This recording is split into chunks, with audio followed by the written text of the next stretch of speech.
स्वागत है आप सभी का एलकेबी न्यूज पर। जनपद में घटे सियासी घटनाक्रम को लेकर आज हम राष्ट्रीय लोकदल के वरिष्ठ नेता और युवा राष्ट्रीय लोकदल के प्रदेश उपाध्यक्ष हाजी सलीम कुरैशी से चर्चा करेंगे।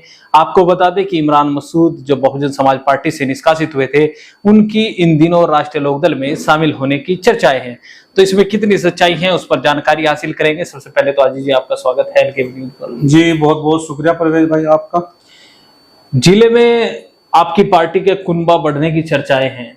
चर्चा है कि इमरान मसूद जो सहारनपुर के बड़े नेता हैं, बहुजन समाज पार्टी से निष्कासित हुए हैं, वो अब राष्ट्रीय लोकदल का दामन थाम सकते हैं। कितनी सच्चाई है? देखिए परवेज भाई, ये इमरान मसूद साहब दिल्ली गए और हमारे जो पार्टी का राष्ट्रीय अध्यक्ष है जयंत चौधरी जी, उनसे मुलाकात की और पार्टी ज्वाइनिंग के साथ साथ ये मांग कर रहे हैं सहारनपुर लोकसभा टिकट की। जी, गठबंधन से तो पार्टी में आने के लिए तो कह दिया चौधरी साहब ने, आपका स्वागत है, पार्टी ज्वाइन कर लो, लेकिन अभी टिकट का कोई वादा नहीं करते। वो टिकट का अभी पता नहीं, गठबंधन है जी, किसके खाते में जाएगा अभी तो हमें नहीं पता। हमारे खाते में किराना है, सहारनपुर है, मुजफ्फरनगर है या बागपत है। यानी जो सीटों को लेकर सीटों का बंटवारा अभी तय नहीं हुआ, अभी तय नहीं हुआ सीटों का बंटवारा। और टिकट के लिए तो साफ साफ मना कर दिया और ये बोला है कि आप पार्टी में आओ, पार्टी के लिए काम करो, पार्टी के लिए रात दिन काम करो, पार्टी को मजबूत करो। जी जी, तो यानी कहीं ना कहीं जो चर्चाएं हैं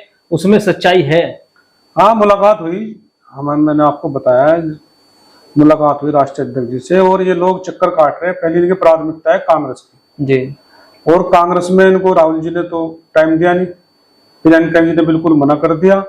और जहां तक मुझे पता लगा है, जो कांग्रेस के और नेता है उनसे इसकी मुलाकात हुई, उन्होंने भी टिकट के लिए मना कर दिया और ये बोला पार्टी में ज्वाइनिंग कर लो, पार्टी में आ जाओ, कोई दिक्कत नहीं, स्वागत है आपका, लेकिन पहले वफादारी दिखाओ पार्टी के लिए। यानी एक बार फिर इमरान मसूद जिस तरीके से 2022 के विधानसभा चुनाव में टिकट से वंचित रह गए थे, तो एक बार फिर ऐसे हालात बन रहे हैं। अभी तो ऐसा ही लग रहा है। देखिए, जो लोग किसी के लिए वफादार नहीं होते ना, उनका यही हाल होता है। ये कभी भी ईमानदारी से किसी भी पार्टी में नहीं रहते, सिर्फ अपना फायदा देखते हैं। अभी जो चुनाव लड़े हैं, मेयर का चुनाव हुआ है सहारनपुर का जी, बीएसपी से, ये भी भारतीय जनता पार्टी से मिलकर लड़े हैं।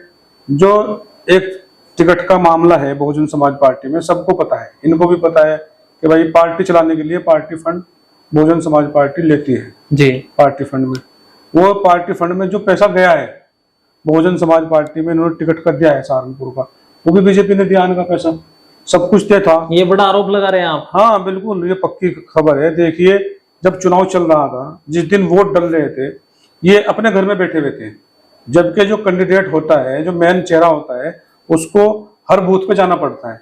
मैं भी चुनाव लड़ा हूँ, उसी दिन गंगो में वोट डल रहे थे, मेरी भतीजी गंगो से चुनाव लड़ रही थी, मैं हर बूथ पे जाके देख रहा था, अपने कार्यकर्ताओं से मिल रहा था, जो मेरे एजेंट थे मैं उनसे मिल रहा था। सारी व्यवस्था देखनी पड़ती है, कहाँ कहाँ हमारे लोग हैं, ठीक है। ये लोग पूरे दिन घर से बाहर नहीं निकले क्योंकि एक गठबंधन था बीजेपी से, और जिस दिन काउंटिंग हो रही थी तो उसको वहां होना चाहिए काउंटिंग पे। जो 11वां राउंड जैसा ही हुआ, ये वहां से निकल के भाग गया अपने घर, तब उनको बुला लिया गया जो मेयर है बीजेपी का, क्योंकि सब पैसा भारतीय जनता पार्टी ने दे रखा था और ये पहले ही तय था कि बीजेपी को जितवाना है। आप ये देखो, जब हाजी फजल रहमान चुनाव लड़े 2017 में, 70,000 वोट मुसलमानों का इमरान मसूद ले गए। और भी समाजवादी चुनाव लड़ रहे थे, माजिद जो थे, वो साजिद चौधरी, और भी लोग चुनाव लड़ रहे थे वहां पे, राष्ट्रीय लोकदल भी लड़ रही थी।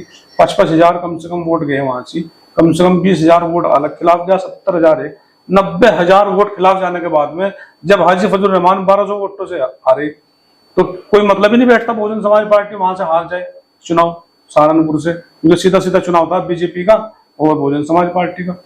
70,000 जीतते वहां चुनाव, लेकिन ये सब गठबंधन था।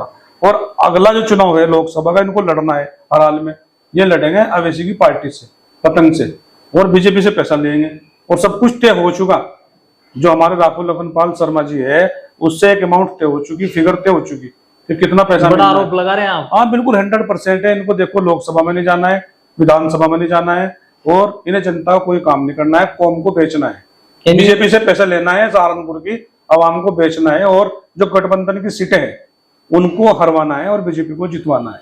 ये गठबंधन है इनका। यानी असदुद्दीन ओवैसी की तरफ जब आपकी पार्टी ने न्योता दे दिया कि आप पार्टी में शामिल हो सकते हैं, जी। आप कांग्रेस की भी बात करेंगे, कांग्रेस भी कह रही है कि आप पार्टी में शामिल हो सकते हैं लेकिन टिकट नहीं मिलेगा। अगर इमरान मसूद 2022 की तरह एक बार फिर बिना टिकट के आपकी पार्टी में शामिल होते हैं तो आपकी पार्टी को कितना लाभ मिलेगा? देखिए, पार्टी को लाभ मिलना या नहीं मिलना, पहले तो ये आप अपने उस पर कितना खरे उतर रहे हैं, कितने आप सीटें जितवा रहे हैं, आप कितना वोट दिलवा रहे हैं, ये देखना है। आप बीजेपी को हरवाने के लिए रात दिन मेहनत कर रहे हैं, पहले तो अपना आपको साबित करो ना। परवेज भाई, हमने जब से राष्ट्रीय लोकदल में हम शामिल हुए आज तक वहीं पे ही है।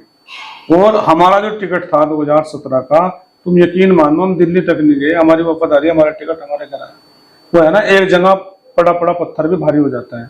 जब ये एक महीने 2 महीने से टिकते ही नहीं, कभी समाजवादी में है, कभी कांग्रेस में है, कभी बहुजन में है, फिर लोकदल में है, टिकट नहीं मिलेगा फिर छोड़ देंगे। तो इनका ये जब ये हाल हो गया, इनका काम हो गया, धोबी का कुत्ता घर का रहा ना घाट का। यानी अब स्थिति बिल्कुल पलट चुकी है। हाँ, पलट चुकी है। 2024 के लोकसभा चुनाव में अगर इमरान मसूद आपने कहा जैसे या निर्दलीय चुनाव लड़ते हैं या किसी पार्टी से चुनाव लड़ते हैं तो क्या असर देखने को इंडिया और एनडीए में? देखिए, हिंदुस्तान की जो आवाम है वो गठबंधन के साथ जाएगी, इंडिया के साथ में। वो चाहे कोई निर्दलीय आ जाओ या किसी और पार्टी से आ जाओ, अब आवाम इतनी समझदार हो गई है कि वो सोच समझ के वोट करेगी और वो इनके चक्कर में बिल्कुल नहीं आने की। अगर ये चुनाव लड़ेंगे, इनकी औकात पता लग जाएगी, 50,000 भी नहीं पकड़ेंगे। यानी इंडिया और एनडीए के बीच ही मुकाबला, बीच में चुनाव होगा पूरे देश में। तो आपने हाजी सलीम कुरैशी जी को सुना, राष्ट्रीय लोकदल युवा के प्रदेश उपाध्यक्ष हैं हाजी सलीम कुरैशी, और इनकी भतीजी गंगो नगर पालिका अध्यक्ष पद का चुनाव भी लड़ी थी इसी चुनाव में। तो इन्होंने बताया कि इमरान मसूद इनकी पार्टी के जो हाईकमान है यानी जयंत चौधरी से मुलाकात कर चुके हैं लेकिन टिकट को लेकर आश्वासन नहीं मिला, इसलिए अब वो दूसरा रास्ता भी इन्होंने बताया कि वो कांग्रेस में भी शामिल हो सकते हैं। ओवैसी की भी बात की जा रही है। तो क्या इमरान मसूद 2024 के लोकसभा चुनाव में करेंगे, किस पार्टी से चुनाव लड़ेंगे, यह भी भविष्य के गर्भ में है। तब तक के लिए बने रहिए हमारे साथ। चैनल अगर अभी तक सब्सक्राइब नहीं किया तो चैनल को सब्सक्राइब कर ले। वीडियो अगर फेसबुक पेज पर देख रहे हैं तो हमारा फेसबुक पेज